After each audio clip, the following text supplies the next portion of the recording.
అందుకే నేను మొహమాటం లేకుండా చెబుతా. చాలా మంది ఆధ్యాత్మికత పేరు మీద శాకాహారం మొదలెట్టారు. వచ్చిన కొత్త ఫ్యాషన్. దయచేసి మానేయండి. ఎవరు తినేది వారు తినండి. పౌరుషాలు బ్రాహ్మణులు తినద్దనరమా అందరిని మానేయమని చెప్పండి. అందరూ బ్రాహ్మణులు అయ్యే ప్రయత్నం చేయకండి. మా వృత్తులు పోతాం మేము. మీరందరూ మానేశారు, మా వాళ్ళు మొదలెట్టారు.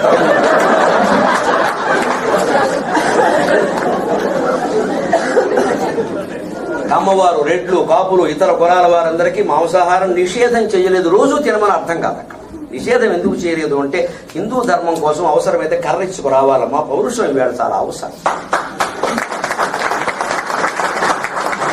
అది మానేసేసి మనమే ప్రకృతి వైద్యం అండి. పొద్దున్నే 2 దొండకాయలండి, మధ్యాహ్నం 2 బీరకాయలండి. పొయ్యి మీద పెట్టమండి, పొయ్యమండి. జంతువుల్లో అలా తింటామండి. ఉండగానే పోసుకుంటాం. దెబ్బైపోతుంది దేశం. ఏ తినేవాడు అది తినాలి. ఎక్కువ తినద్దని చెప్పారు. శాఖ